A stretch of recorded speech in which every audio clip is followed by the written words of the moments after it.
अस्सलाम वालेकुम नाजरीन, उम्मीद है आपको हमारी वीडियोस पसंद आती होंगी। बरवक्त वीडियोस देखने के लिए सब्सक्रिप्शन के बटन को प्रेस करें और बेल आइकन को दबाना मत भूलें। आइए चलते हैं अपने बक्के हिस्से की तरफ। तीनों दहशतगर्दों को भगाने की पूरी प्लानिंग हो चुकी थी। जीप हमने कैद खाने वाली पुरानी कोठी से कोई एक फरलांग के पीछे सीम नाले के पुल के दूसरी तरफ खड़ी कर दी। भारतीय जासूस ड्राइवर जीप में ही बैठ गया था और हमने इसे हिदायत कर दी थी कि जब हम दूर से दौड़ कर आते हुए देखे तो फौरन जीप स्टार्ट कर दे। मैं और प्रकाश खन्ना अंधेरे में कच्चे रास्ते पर कदम उठाते हुए पुरानी कोठी की अकबी दीवार के पास आ गए। हालांकि मैं इसे सामने के गेट की तरफ से भी अंदर ले जा सकता था, मगर नकली ड्रामे को असली रूप देने के ख्याल से मैं इसे पिछली दीवार की तरफ से ले आया और प्रकाश खन्ना से धीमी आवाज में कहा, हमें दीवार कूद कर दूसरी तरफ जाना होगा। ये पुरानी दीवार मुश्किल 5 फुट की थी। हम बड़ी आसानी से इस पर चढ़कर कोठी के अहाते में दाखिल हो गए। मैंने प्रकाश को बाजू से पकड़कर वहीं बिठा लिया और आहिस्ता से कहा, बैठ जाओ, मुझे देख लेने दो, सब काम ठीक तरह से हुआ है। कुछ फासले पर बिजली का बल्ब रोशन था। ये बल्ब तहखाने वाले दरवाजे के ऊपर लगा हुआ था। मैंने गौर से देखा और प्रकाश खन्ना को भी दिखाया। तहखाने के बाहर 2 सिपाही जमीन पर पड़े हुए थे। ये सिपाही भी बेहोश हो जाने की अदाकारी कर रहे थे और इन्हें इस वक्त तक बेहोश ही रहना था जब तक कि हम तीनों दहशतगर्दों को तहखाने से निकाल कर वहां से फरार नहीं हो जाते।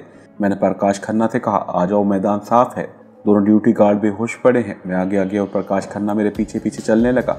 हम झुककर दबे पांव चलते हुए बेहोश सिपाहियों के करीब पहुंचकर रुक गए। मुझे मालूम था कि ये दोनों सिपाही होश में हैं, मगर वो बड़े तजर्बेकार अदाकारों की तरह इसी तरह पोजीशन में बेहोश पड़े थे कि जैसे चाय पीने के बाद चकरा कर गिर पड़े हों। चाय की 2 प्यालियां और प्लेटें भी इनके करीब ही गिरी हुई थी। प्रकाश खन्ना ने मेरे कान के करीब मुंह लाकर कहा, धर्मचंद, इन्हें होश तो नहीं आएगा। मैंने सरगोशी में कहा, इन्हें 2 घंटे से पहले होश नहीं आएगा, बेफिक्र रहो, आगे बढ़ो, दरवाज़ा खोलो। तहखाने का दरवाज़ा अपनी स्कीम के मुताबिक खुला हुआ था। हम सीढ़ियां उतरकर तहखाने में आ गए। तीनों दहशतगर्द यानी सत्यप्रकाश, मोतीराम और गोंदा टाट पर सो रहे थे। तहखाने की बत्ती जल रही थी। मैंने इन्हें जगाया। हम इन्हें लेकर तहखाने से बाहर निकले तो मैंने हाथ के इशारे से बैठ जाने को कहा। फिर यूं ही अदाकारी करते हुए दाएं बाएं देखा और कहा, आ जाओ। स्कीम के मुताबिक हम पिछली दीवार फांद कर दूसरी तरफ कूदे। मैंने दूसरी तरफ कूदने के बाद कहा, भागो। जैसे ही हमने दौड़ना शुरू किया, रात की खामोशी में अलार्म की आवाज़ गूंजने लगी। प्रकाश खन्ना ने घबरा कर कहा, पुलिस को पता चल गया है। मैंने कहा, जो होगा देखा जाएगा, यहाँ जीप खड़ी है, इसी तरफ चलो। मैंने जानबूझकर तीनों दहशतगर्दों के दरमियान दौड़ते दौड़ते थोड़ा फासला डाल लिया था। अभी हम कोठी के आते थे 50-60 कदमों के फासले पर होंगे कि पीछे से फायरिंग के धमाके हुए। मैं एक दूसरे से बात करने की फुर्सत नहीं थी। हम दौड़ते जा रहे थे। मुझे यही फिक्र थी कि इस भाग दौड़ में अपनी पुलिस का कहीं निशाना न चूक जाए, लेकिन पुलिस के रूप में हमारे कमांडोज तैनात थे। इन्होंने कमाल कर दिया। रात के अंधेरे में इन्होंने ठीक ठीक निशाने पर गोलियां चलाई। हर कमांडो ने एक एक दहशतगर्द को निशाना बनाया। 3 फायर के धमाके हुए और मैं देखा कि आगे आगे दौड़ते हुए तीनों दहशतगर्द सत्यप्रकाश, गोंदा और मोतीराम उछले और मुंह के बल गिर पड़े। प्रकाश खन्ना तो घबराहट में भागता ही चला गया। फिर मैं बेफिक्र होकर सेम नाले की तरफ भाग रहा था जहाँ पर अपना आदमी जीप लिए मौजूद था। मेरा ख्याल था कि फायरिंग की धमाका सुनकर वो भाग गया होगा, लेकिन वो मौजूद था। इसने जीप का इंजन स्टार्ट कर दिया था। मैं और खन्ना दौड़कर जीप में सवार हो और जीप फौरन एक तरफ को तेजी से भाग खड़ी हुई। मैं जानता था कि हम पर फायर नहीं आएगा, मगर प्रकाश खन्ना जीप में लेटा थर थर कांप रहा था। जीप कच्ची सड़क पर से निकलकर पक्की सड़क पर आ गई थी। प्रकाश खन्ना ने कांपती हुई आवाज में कहा, धर्मचंद, ये क्या हो गया है? बहुत बुरा हुआ, अपने तीनों आदमी स्वर्गवास हो गए हैं। मैंने भी परेशानी का इजहार करते हुए कहा, ऐसा ही लगता है, मैंने इन्हें उछल उछल कर गिरते देखा था। है भगवान, ये सब कैसे हो गया? सिपाही तो बेहोश पड़े थे। मैंने कहा, ये स्पेशल गार्ड के सिपाही होंगे, जिनमें से कोई सिपाही इत्तेफाक से बैरिक से बाहर आ गया और उसने हमें कैदियों समेत भागते देखकर अलार्म बजा दिया और स्पेशल गार्ड के सिपाहियों ने हमारा पीछा शुरू कर दिया और फायर खोल दिया। हमारी किस्मत अच्छी थी जो बच गए। गोलियां तो मेरे करीब से गुजर रही थी। मैंने एक बड़ी गहरी बनावटी आह भरी और अपना सर पकड़कर कहा, अपने तीनों साथियों को इस तरह मरने का दुख मैं कभी नहीं भुला सकूंगा। प्रकाश खन्ना भी चेहरा लटकाए बैठा था। वो तो पहले ही भारतीय वज़ारत ख़ारजा के उताब की दद में था। रही से ही कसर इस वारदात ने पूरी कर दी। चुनांचे जब इस साहनी की रिपोर्ट दिल्ली राह के हेड ऑफिस में पहुंची तो प्रकाश खन्ना को इसी वक्त इस्लामाबाद के भारतीय सफारतखाने से वापस बुला लिया गया। मुझे बालाजी का खुफिया पैगाम मिला कि सब काम छोड़ छाड़ कर फ़ौरन मुंबई आकर रिपोर्ट करो। मैंने शीला से कहा, मुझे बालाजी ने मुंबई बुलाया है, यहाँ सबको यही कहना कि मैं कारोबारी सिलसिले में लंदन गया हूँ। मैंने भट्ट साहब को और मलिक साहब दोनों को अपने मुंबई जाने की खबर कर दी और इन्हें एक बार फिर ताकीद की कि असली धर्मचंद की कड़ी निगरानी की जाए। अगर वो फरार होने में या किसी सूरत भारतीय सफारत खाने को ये पैगाम पहुंचाने में कामयाब हो गया कि मैं जिंदा हूँ और फलां जगह कैद पड़ा हूँ, तो ना सिर्फ ये कि मेरी जान को खतरा है, बल्कि हमारा मिशन अधूरा रह जाएगा। मैं इस्लामाबाद से सीधा शारजाह गया। वहाँ से इंडियन पासपोर्ट पर धर्मचंद के नाम से मुंबई परवास कर गया। मुंबई में शिवसेना के हेड ऑफिस वाले अपने कमरे में बालाजी मेरा बेचैनी से इंतजार कर रहा था। मुझे देखते ही मुझ पर बरस पड़ा, तुम लोग हराम की कमाई खा रहे हो। तुम ना अच्छे देशभक्त हो ना अच्छे वर्कर हो। तुम लोगों ने पाकिस्तान में शिवसेना को नुकसान पहुंचाने और भारत को बदनाम करने के सिवा अभी तक कोई काम नहीं किया। प्रकाश खन्ना तुमसे भी ज्यादा अहमक साबित हुआ है। इसे तो हुकूमत ने बाल ठाकरे के कहने पर खुड्डे लाइन लगा दिया है। तुम हमारे तजुर्बेकार आदमी हो, तुम्हारे होते हुए पाकिस्तान में हमारे आदमी मरते चले जाएं, ये हम सोच भी नहीं सकते थे। मैंने वजाहत करने की कोशिश की तो बालाजी ने मुझे झाड़ कर खामोश करा दिया और कहा, यह बयान ठाकरे जी के आगे देना, आज रात तुम्हारी ठाकरे जी के सामने पेशी है। मैंने दिल में सोचा कि चलो आज दुश्मन इस्लाम ठाकरे को भी देख लेता हूँ कि वो क्या चीज़ है। मैंने अभी तक शिवसेना के दफ्तरों और कभी कभार अखबारों में इसकी तस्वीरें ही देखी थी। इसके बारे में सुन बहुत कुछ रखा था, मसलन ये भी बयान पढ़ रखा था जिसमें इसने कहा था कि मेरा जी चाहता है कि भारत के सारे मुसलमानों को उठाकर समंदर में फेंक दूँ। ये भी सुन रखा था कि अगर कोई मुसलमान इसके पास शिकायत लेकर जाता था तो मोहल्ले के हिंदू मुझे तंग कर रहे हैं और मुझे कत्ल करने की धमकियां देते हैं, तो बाल ठाकरे से साफ कह देता था, तुम लोगों ने पाकिस्तान के नारे किस लिए लगाए थे? जाओ, तुम्हारा पाकिस्तान बन गया है, पाकिस्तान भाग जाओ, यहाँ क्या लेने बैठे हो, तुम्हारा यहाँ कोई काम नहीं है। और वो गरीब और हिंदुओं के हाथों सताए हुए मुसलमानों को धुतकार कर बाहर निकाल देता था। ये शख्स मुसलमानों को जानी दुश्मन और कट्टर फिरकापरस्त हिंदू था। शिवाजी मरहट्टे को अपना हीरो और गुरु मानता था। वो शिवसेना जमात का लीडर था। वो खुद को इक़्तिदार की सियासत से दूर रखे हुए था, मगर इसकी इजाज़त और मर्जी के बगैर कोई महाराष्ट्र का वज़ीर आला नहीं बन सकता था। सूबे में असल में इसी का हुक्म चलता था। महाराष्ट्र के वज़ीर आला से लेकर सूबाई असम्बली के तमाम मेंबरान इसके आगे माथा टेकने को फ़ख्र की बात समझते थे। किसी की मजाल नहीं थी कि इसके सामने आंख उठाकर बात कर सके। इसका एक ही बेटा ठाकरे जूनियर था जो सूबाई वज़ीर था। नाजायज़ ज़राए से करोड़ों की दौलत जमा कर चुका था और जमा कर रहा था। इसकी कोठी के खुफिया तहखाने में हर रात शराब और रक्स की महफिलें बर्पा होती थीं, जहाँ मुंबई के नामवर एक्ट्रेसें छुपकर आती और रातें बसर करती थीं। ये सारी बातें मुझे शिवसेना हेड ऑफिस के क्लर्क ने बताई थी और ये बातें महाराष्ट्र के बच्चे बच्चे को मालूम थी, मगर कोई किसी के आगे जबान नहीं खोलता था, क्योंकि बाल ठाकरे के बॉडीगार्ड और इसकी सेना के खास ग्रुप के आदमी बाल ठाकरे के इशारे पर किसी को भी कत्ल कर देते थे और उनके खिलाफ मुकदमा तक दर्ज नहीं होता था। महाराष्ट्र की पुलिस भी इनसे डरती थी। एक तरह से बालकृष्ण ठाकरे महाराष्ट्र सूबे का सियाह सफ़ेद का मालिक था। बम्बई में इस रोज़ मौसम अबरआलूद था और हल्की सी बुदाबांदी हो रही थी। बालाजी अपनी गाड़ी में बैठा कर मुझे बाल ठाकरे के बंगले पर ले गया। छोटा सा मगर बड़ा आलीशान बंगला था। गेट पर पुलिस का पहरा मौजूद था। बरामदे में बाल ठाकरे के मुसल्ला बॉडीगार्ड्स खड़े थे। अंदर जाने से पहले मेरी तलाशी ली गई। मैंने देखा कि बरामदे के सामने बागीचे में शिवाजी मरहट्टा का घड़े वाला बुत लगा हुआ था। पत्तियां खूब रोशन थी। एक राहदारी में से गुजरकर हम एक कमरे के दरवाजे पर पहुंचे तो वहां एक मुसल्ला बॉडीगार्ड हाथ में स्टेन गन लिए खड़ा था। इसने बालाजी को सलाम किया, मगर मुझे वहीं रोक लिया और छोटे से वॉकी टॉकी पर बाहर के आदमियों से मेरे बारे में मराठी जबान में कुछ बोला। बाहर वालों ने सब ठीक है का इशारा दिया तो इसने मुस्कुराकर मेरी तरफ देखा और दरवाजे का एक पट खोल दिया। बालाजी मुझसे पहले कमरे में दाखिल हुआ। ये मेरे दुश्मन दीन और मुसलमानों से शदीद तरीन नफरत करने वाले मोतसिब तरीन मरहट्टे बाल ठाकरे से पहली मुलाकात थी। कमरे में सोफे लगे थे। दीवार पर सिर्फ शिवाजी मरहट्टे की कदादम तस्वीर लगी थी। बावर्दी मरहट्टे मुलाजिम ने बालाजी को हाथ जोड़कर नमस्कार किया और मराठी जबान में 2-3 बातें की और फिर दूसरे कमरे का दरवाजा आहिस्ता से खोलकर अंदर चला गया। बालाजी ने मुझसे कहा, बाल ठाकरे जी बड़े मसरूफ लीडर हैं, अगरचे इन्हें हमें टाइम दिया हुआ है, मगर फिर भी इनकी इजाज़त के बगैर हम इनके कमरे में दाखिल नहीं हो सकते। थोड़ी देर बाद नौकर ने वापस आकर कहा, गुरुदेव ने आपको याद किया है। बालाजी ने मुझे इशारा किया। हम दोनों सोफे पर से उठकर खड़े हुए और दूसरे कमरे के दरवाजे की तरफ बढ़े। दूसरा कमरा भारत के वजीर आजम का लगता था। गोल्डन बॉर्डर वाले भारी जाफरानी रंग के सोफे दीवार के साथ लगे हुए थे। दरमियान में गिल्ट के फ्रेम वाली शीशे की लंबी सी टेबल थी। इस पर चीनी के गुलदान में प्लास्टिक के कमल के फूल सजे हुए थे। फर्श कीमती कालीन से ढका हुआ था। दीवारों पर मखमल के पर्दे लटक रहे थे। एसी चल रहा था। कमरा ठंडा था। कॉर्नर पर काली माता के बुत के आगे पित्तल की थाली में लोबान पड़ा हुआ था। कोने में एक बहुत आलीशान अकेली सीट वाला सोफा रखा था, जिसके आगे छोटी सी शीशे की मेज लगी हुई थी। सोफे के पहलू में भी शिवाजी मरहट्टा का घोड़े वाला मुजस्मा रखा हुआ था। बाल ठाकरे कमरे में मौजूद नहीं था। बालाजी ने मुझे भी बैठने का इशारा किया। हम बड़े सोफे के सामने एक तरफ को होकर सोफे पर बैठ गए। कमरे में गहरी खामोशी थी। किसी वक्त बाहर सड़क से बस या गाड़ी के गुजरने की हल्की सी आवाज़ आ जाती थी। इतने में दरवाज़ा खुला और एक दराज कद का गहरे बदन और गहरी सांवली रंगत वाला आदमी ज़फ़रानी कलर के सिल्क के कुर्ते के पजामे में मलबूस, कांधों पर डाली हुई ज़फ़रानी कलर की रेशमी चादर संभालता हुआ कमरे में दाखिल हुआ। हम हाथ बांधकर उठ खड़े हुए। ये भारत का फिरौन, मुसलमानों का दुश्मन, सूबे महाराष्ट्र के सियाह सफ़ेद का मालिक और इंतहा पसंद हिंदू जमात शिवसेना का सरबरा बाल ठाकरे था।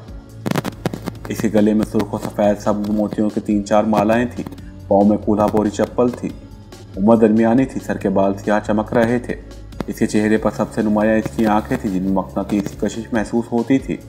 इसने हमारे नमस्कार के जवाब हाथ जोड़कर बिल्कुल ना दिया, बस हाथ से हमें बैठने का इशारा किया और खुद भी शिवाजी मरहट्टा के मुजस्मे के करीब वाले अकेले सोफे पर बैठ गया। इसके चमकीले से बाल गर्दन तक आए हुए थे। वो एक हाथ से बालों की क्लट को मरोड़ रहा था और मेरी तरफ गहरी नजरों से देख रहा था। मैं भी दिल में सोच रहा था कि मुझे एक सेकंड से भी कम वक्फा लगेगा कि तेरी गर्दन को मैं अपने हाथों के शिकंजे में लेकर इसे तोड़ डालूं। लेकिन मेरा मकसद बहुत ऊपर का था। मुझे सिर्फ इसको ख़त्म नहीं करना था, बल्कि इस समय इसकी पूरी तंजीम को ही सफास्ती से मिटाना था। बालाजी ने मेरा तारुफ कराते हुए कहा, गुरुदेव ये धर्मचंद है, शिवसेना का बड़ा पुराना तजुर्बेकार कर्मचारी है। बाल ठाकरे मेरी तरफ देखते हुए आहिस्ता आहिस्ता गर्दन हिला रहा था। जब बालाजी तारुफ करवा चुका तो बाल ठाकरे ने मुझसे पूछा, कितने पाकिस्तानी मुसलमानों को मार चुके हो? इसकी आवाज़ भारी और रौबदार थी, आवाज़ में भरपूर एतमाद था। मैंने कहा, गुरुदेव इतने मुसलमान मारे हैं कि इनकी गिनती ठीक से याद नहीं। इसने दूसरा सवाल किया, लेकिन ये जो पाकिस्तान में हमारे आदमी मारे गए हैं, इनका कौन हिसाब देगा? मैं कुछ घबरा सा गया, लेकिन फ़ौरन मैंने अपने आप को संभाल लिया। मैंने कहा, गुरुदेव ये लोग ना तजुर्बेकार थे, सिर्फ अपनी बेवकूफ़ी की वजह से मारे गए हैं या फिर भागते हुए पुलिस की गोली को निशाना बन गए। तुमने इन्हें समझाया नहीं था कि ऐसी हिमाकत नहीं करनी? बाल ठाकरे ने डांटने के अंदाज में पूछा। मैंने जवाब दिया, गुरुदेव हम अपने आदमियों को बहुत कुछ समझा कर भेजते हैं और दूर रहकर इनकी निगरानी भी करते हैं, लेकिन कभी कभी आदमी हिमाकत कर बैठता है। या मेरा मौक़िफ़ को आगे बढ़ाते हुए बालाजी ने कहा, सेनापति जी आइंदा से हमने ट्रेनिंग बड़ी सख्त कर दी है, इंस्ट्रक्टर भी बदल दिए हैं। अब ऐसे आदमी ट्रेंड होकर पाकिस्तान धमाके करने जाएंगे कि जिनके पकड़े जाने या मारे जाने का सवाल ही पैदा नहीं होगा। बाल ठाकरे सोफे में धंसा हुआ, दोनों लंबे बाजू सोफे के बाजुओं पर रखे हुए गहरी नजरों से मेरी तरफ देख रहा था। इतने में एक मुलाजिम हाथ में ट्रे लिए हुए दबे पाँव अंदर दाखिल हुआ। इसके हाथ में शीशे का तश था। तश में बियर की एक बोतल, ब्लोर का एक गिलास, चांदी का एक सिगरेट केस और सुर्ख रंग का लेटर रखा हुआ था। इसने बड़े आराम से बाल ठाकरे के बाजू वाली मेज पर तश रख दिया। बड़े आराम से बियर की बोतल खोलकर गिलास को टेढ़ा करके इसमें से इस तरह बियर डाली कि झाग ज़्यादा ना बने। गिलास को सफ़ेद रुमाल से साफ करके ट्रे में रखा और उल्टे कदमों वापस चला गया। बालाजी कह रहा था, हम पाकिस्तान में अपने आदमी भी ज़्यादा भेजेंगे। बाल ठाकरे ने बियर का एक घूंट पीकर चांदी के सिगरेट केस में से सिगरेट निकालकर सुलगाया और बोला, मुझे सत्यप्रकाश गोंदा और मोतीराम के हलाक होने का बहुत अफसोस है। वो हमारी सेना के बड़े कीमती आदमी थे। मैंने दबी ज़बान में कहा, गुरुदेव वो तो ऐन वक्त पर पुलिस को पता चल गया, पर नाम इन्हें कैद से निकाल चुके थे। बाल ठाकरे ने बालाजी से मुखातिब होकर कहा, प्रकाश खन्ना किसी काम का आदमी साबित नहीं हुआ। बालाजी ने कहा, इसे दिल्ली गवर्नमेंट ने वापस बुला लिया है। बाल ठाकरे ने कहा, इन्होंने मेरे कहने पर इसे वापस बुलाया है। हमें ऐसे आदमी चाहिए जो पाकिस्तान में रहकर बेहतरीन कारकर्दगी का मुजाहिरा करें और वहाँ मुसलमानों को हलाक करने और दहशत फैलाने में हमारे आदमियों की मदद करें। ये प्रकाश खन्ना तो बेकार आदमी है। बाल ठाकरे साथ साथ बेर की घूंट भी पीता जाता था। बालाजी की ज़बानी मुझे मालूम हो गया था कि बाल ठाकरे शाम को बेर ज़रूर पीता है। बालाजी ने कहा, अब हमारा प्रोग्राम पाकिस्तान के सूबे सिंध में बम के धमाके करने और फायरिंग से लोगों को हलाक करने का है। हम पहले उर्दू बोलने वालों को और फिर पंजाबी और पठानों को निशाना बनाएंगे ताकि ये लोग एक दूसरे के खिलाफ हो जाएं। बाल ठाकरे ने बियर का गिलास ख़त्म करके दूसरा गिलास बनाते हुए बालाजी से कहा, बालाजी ये काम तो तुम ज़रूर करो, मगर मैं कुछ और सोच रहा हूँ। बालाजी खामोश हो गया। वो बाल ठाकरे की तरफ देखने लगा। मैं भी खामोश बैठा इसकी तरफ देख रहा था। सोच रहा था कि मुसलमानों को कातिल क्या सोच रहा है। इसके दिमाग में मुसलमानों के कत्लेआम की कोई नई स्कीम आई होगी। मेरा अंदाजा बिल्कुल ठीक निकला। बाल ठाकरे ने बियर के 2 घूंट पीकर गिलास रख दिया। सिगरेट केस में नया सिगरेट निकालकर सुलगाया और बालाजी की तरफ गौर से देखकर बोला, बालाजी तुमने इस बात पर कभी गौर किया है कि सूबे गुजरात के हीरे तराशने और डाइनिंग प्रोसेस के कारोबार पर मुसलमानों का कब्जा है?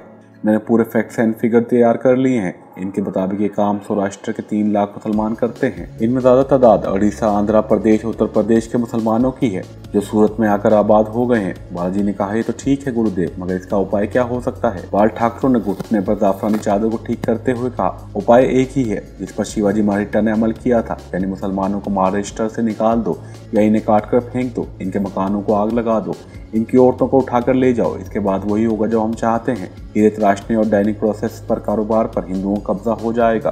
बाल ठाकरे की ये बातें सुनकर मेरा खून खोलने लगा। मेरा दिल तो चाहा कि इसी वक्त उठूं और इसी गर्दन कर तोड़ दूं। इसके साथी जो इसके पैर पे बैठे हैं, इन सबको भी एक धमाके से उड़ा दूं, क्योंकि जो लोग मेरी कहानी जानते हैं वो जानते होंगे कि मैं भारत में कैसे कैसे कारनामे अंजाम दे चुका हूँ। इन लोगों से निपटना मेरे बाएं हाथ का खेल था, लेकिन जैसा कि मैं पहले बयान कर चुका हूँ कि मेरा मकसद कुछ और था। उसी मकसद के तहत मैं अपने दांत पीस कर रह गया। ये शख्स इससे पहले भी सूबे गुजरात और भागलपुर वगैरह में हिंदू फसादात करवा चुका था, जहाँ हिंदुओं ने पुलिस के साथ मिलकर मुसलमानों के घर जला दिए थे, मुसलमानों को कत्लेआम किया था। अब ये नमरूद सूरत के मुसलमानों पर बिजली बनकर गिरने वाला था। सूरत के इन अमन पसंद मुसलमानों को सिर्फ इतना कसूर था कि वह साल से हीरे तराशने का अपना बाई काम कर रहे थे और कपड़ों की रंगाई में इन्होंने अपने बास फार्मूलों की वजह से सारे भारत में मुनफरिद मकाम हासिल कर लिया था। ये मुसलमान शब रोज़ मेहनत से काम करते थे और भारत की हुकूमत को बाकायदा टैक्स अदा करते थे और भारत के शहरी थे। मगर बाल ठाकरे को इनकी खुशहाली एक आंख नहीं भाती थी। कहने लगा, मैंने सूरत के डिप्टी कमिश्नर मिस्टर देसाई को बुलाकर इससे पूरी बात कर ली है, वो हमारी मदद करेगा। तुम और धर्मचंद सूरत जाकर राष्ट्रीय सेवक संघ यानी RSS के मुनव्वर सवानी से मिलोगे। बाकी तुम्हें जो कुछ करना है वो खुद तुम्हें बता देगा। ये काम बहुत जरूरी है और मैं तुम दोनों की ड्यूटी लगाता हूँ। मैंने बड़े अदब से बाल ठाकरे से कहा, लेकिन गुरुदेव, इस्लामाबाद में शीलाधर मेरी बीवी के भेद में मौजूद है। वहाँ तमाम लोगों को यही मालूम है कि मैं कारोबार के सिलसिले में मुल्क से बाहर गया हुआ हूँ। जल्दी वापस आ जाऊंगा, यहाँ मुझे देर भी लग सकती है। बाल ठाकरे ने मेरी तरफ अपने हीरे वाली अंगूठी की उंगली का इशारा करते हुए कहा, धर्मचंद, हमें अहमक नहीं है, हमें सब हालात का इल्म है। हम अपना एक आदमी इस्लामाबाद तुम्हारे घर भिजवा रहे हैं जो शीलाधर का भाई बनकर वहां जाएगा और लोगों को बताएगा कि यूरोप में तुम्हारे कारोबारी मसरूफियात बढ़ गई हैं और तुम्हें 1.5 महीना लग जाएगा। फिर इसने बालाजी से मराठी जबान में कुछ बातें की और आखिर में उर्दू जबान में कहा, तुम धर्मचंद को लेकर सूरत के वाशरम नगर में मुनव्वर सानी से मिलो, वो तुम्हें सारा प्रोग्राम बता देगा। मुझसे किसी मशवरे की जरूरत हुई तो तुम्हारे पास मेरा खास टेलीफोन नंबर मौजूद है। बाल ठाकरे ने उंगली से हमें चले जाने का इशारा किया। हम उठकर खड़े हुए, बाल ठाकरे को नमस्कार किया और कमरे से बाहर आ गए। गाड़ी में बैठते हुए मैंने बालाजी से पूछा, ये मनु विस्वानी से मेरा ख्याल है कि मैं पहले नहीं मिला। मेरा बल्ब चाल चली थी, मुझे बिल्कुल इल्म नहीं था कि असली धर्मचंद पहले से मिल चुका है या नहीं। मैं यही मालूम करना चाहता था।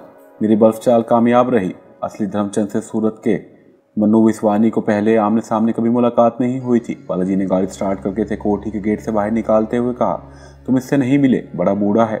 सौराष्ट्र और महाराष्ट्र में वही मुस्लिम फसादात करवाता है। अब तक भगवान झूठ ना बुलवाए तो वो 200-250 मुसलमानों को कत्ल करके हजारों मुसलमान लड़कियों की बेहरमती कर चुका है। मेरा अंदर ही अंदर खून खोल उठा। मैंने दिल में कहा, इसे दोस्ती को तो मैं हरगिज़ जिंदा नहीं छोड़ूंगा। ऊपर से मैंने बालाजी से कहा, ये तो बड़े काम का आदमी है, तुम मिलोगे तो खुश हो जाओगे धर्मचंद। बालाजी ने कहा। इसके चेहरे पर बड़ी संगदिलाना मुस्कुराहट फैल गई थी। ये लोग सूरत में हिंदू मुस्लिम फसादात करवा कर बाकायदा सोचे समझे मंसूबे के मुताबिक वहाँ के मुसलमानों को कत्लेआम करने वाले थे। मेरी समझ में कुछ नहीं आता था कि अपने मुसलमान भाइयों को बचाने के लिए क्या करूं। एक दो की बात होती तो मैं इन्हें बचा भी सकता था, लेकिन सूरत में लाखों की तादाद में मुसलमान आबाद थे। इन सबको मैं कैसे इस क़यामत से बचा सकता था। सूरत भारत के सूबे गुजरात का एक मशहूर तारीखी शहर है। ये मुंबई से कोई 300 किलोमीटर के फासले पर समंदर के किनारे आबाद है। इसकी आबादी इस ज़माने में 22 लाख के करीब थी, जिसमें करीबन 4 लाख मुसलमान थे। ये मुसलमान कपड़े, पारचा जात की रंगाई, कैलेंडरिंग और हीरे तराशने का कारोबार करते थे।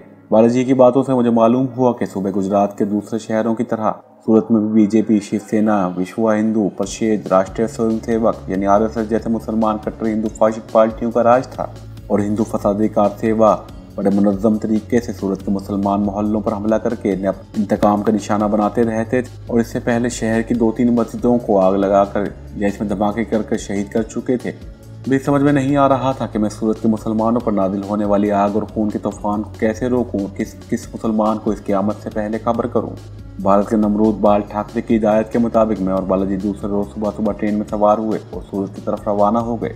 इस शहर में पहली बार जा रहा था, लेकिन धर्मचंद के रूप में मुझे ये जाहिर करना था कि मैं पहले भी इस शहर में कई बार आता जाता रहा हूँ। जिस शख्स से हमें सूरत में मिलना था यानी मनु विस्वानी, वो सूरत की शिवसेना पार्टी का सेक्रेटरी जनरल था। रंग काला, घुंघरियाले बाल हबशियों जैसे थे, छोटी छोटी मूछें, वर्जिशी जिस्म। उम्र 60-65 साल के करीब थी और इसकी नस्वारी आंखों से संगदिली और बेरहमी टपकती थी। माथे पर इसने शिफ्ट देवता के 3 जाफरानी निशान बनाए हुए थे। वो अपने दफ्तर में हमारा इंतजार कर रहा था। इसे हमारे आने की इत्तला मिल चुकी थी। बालाजी इसे गले लग कर मिला और मेरी तरफ इशारा करके मराठी जबान में इससे कुछ पूछा होगा कि ये कौन है। बालाजी ने उर्दू जबान में बताया कि हमारा बड़ा दिलेर कारकुन धर्मचंद है और पाकिस्तान दहशतगर्दी की कई कार्रवाइयाँ कर चुका है। मनु विस्वानी मेरे साथ बड़ी गर्मजोशी से मिला, मुझसे हाथ मिलाया, मेरे लिए चाय के गिलास मंगवाए।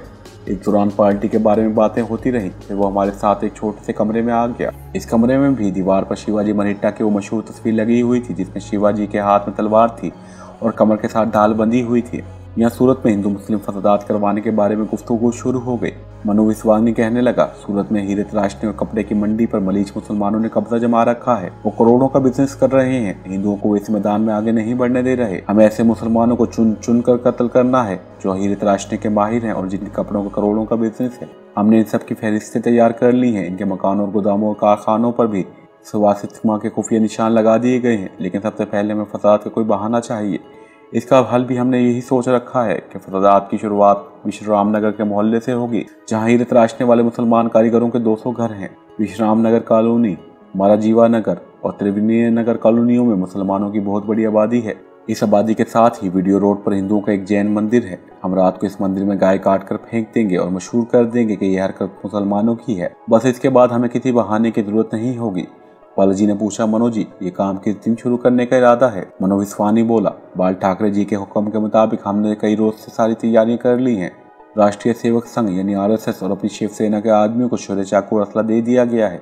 वो तुम्हारे इशारे का इंतजार कर रहे हैं और मैं तुम लोगों का इंतजार कर रहा था। इसी वक्त तय हो गया कि आज ही रात को वीडियो रोड वाले जैन मंदिर में कटी हुई गाय फेंक दी जाएगी। मनु विश्वानी ने हमें अपने साथ लिया और विश्राम नगर की मुसलमान आबादी में गुजरते हुए हमें बाजार के नुक्कड़ पर, जहाँ वीडियो रोड की हिंदू आबादी शुरू होती थी, एक मुसलमान कसाई की दुकान दिखाई जिसके अंदर कटी हुई 3 गाय लटक रही थी। भारत के कानून के मुताबिक इन कटी हुई गायों को मुकम्मल बारीक चादर से ढांप दिया जाता था। विश्वानी ने कहा, तुम दोनों रात 12 बजे यहाँ आओगे। मोहल्ले में रात को एक हिंदू गोरखा चल फिर कर चौकीदारी करता है। इसे सारी बात कर ली जाएगी। तुम दुकान का ताला तोड़कर कटी हुई गाय को 2 टुकड़े करके इन दुकान से निकाल कर ले जाओगे और जैन मंदिर के अगली दीवार में से इन दोनों टुकड़ों को मंदिर के सहन में फेंक दोगे। हिंदू चौकीदार इस काम में तुम्हारी मदद करेगा। चुनाचे रात के 12 बजे मैं और बालाजी अपनी कयामगाह से निकल पड़े। विश्राम नगर के इस खास मोहल्ले में गए। वहाँ हिंदू चौकीदार हमारा पहले से इंतजार कर रहा था। इसने हमें साथ लिया और कसाई की दुकान पर आकर खुद पहरे पर खड़ा हो गया। मेरा एक दिल तो आया कि इन दोनों को यहीं खत्म कर दूं, लेकिन बात यह थी कि मैं मजबूर था। इंसान ने जब बड़ा मकसद हासिल करना हो तो छोटी कुर्बानियां देनी पड़ती हैं। मैंने अपने आप को हालात के रहम करम पर छोड़ दिया था और जिस तरफ मुझे मंदिर लेकर जा रही थी इसी रास्ते पर चल रहा था। खैर, जब हम मोहल्ले के गेट पर पहुंचे, वहाँ हिंदू चौकीदार हमारा पहले से इंतजार कर रहा था। इसने हमें साथ दिया और कसाई की दुकान पर आकर खुद पहरे पर खड़ा हो गया। हम हथौड़ी अपने साथ लेकर गए थे। हमने हथौड़े से दुकान का ताला तोड़ दिया। दुकान में जाकर कटी हुई गाय को नीचे उतारा और छुरे से इसके 2 टुकड़े करके इन्हें कांधों पर उठा लिया। मोहल्ला सुनसान था, सब लोग गहरी नींद सो रहे थे। मोहल्ले में रात को पहरा देने वाला चौकीदार हमारे साथ था। अब जैन मंदिर के पीछे आ गए, जहाँ एक जगह ईंटों का ढेर पड़ा था। इसके ऊपर चढ़कर हमने गाय के टुकड़े मंदिर के सहन में फेंके और अंधेरे में गायब हो गए।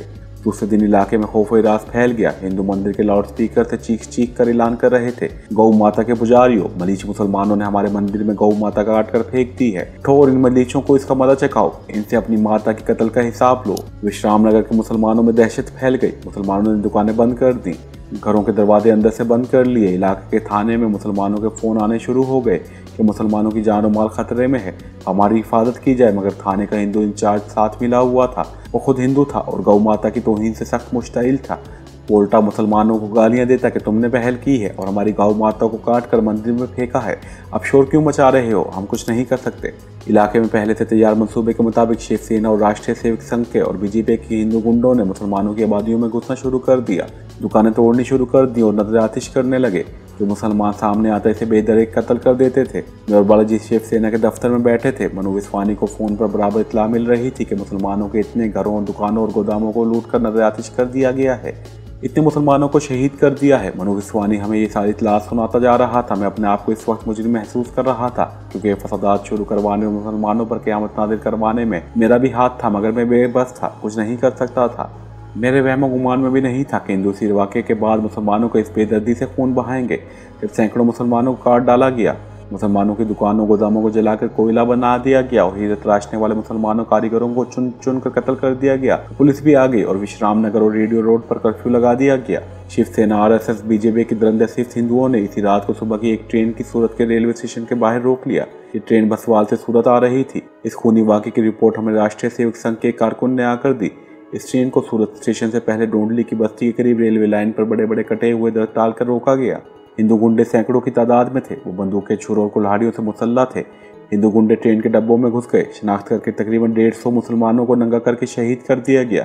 इनमें मुसलमान औरतें और उनके बच्चे भी शामिल थे। वहीं जवान मुसलमान लड़कियों की बेहुरमती करके इनके पेट फाड़ कर फेंक दिए गए।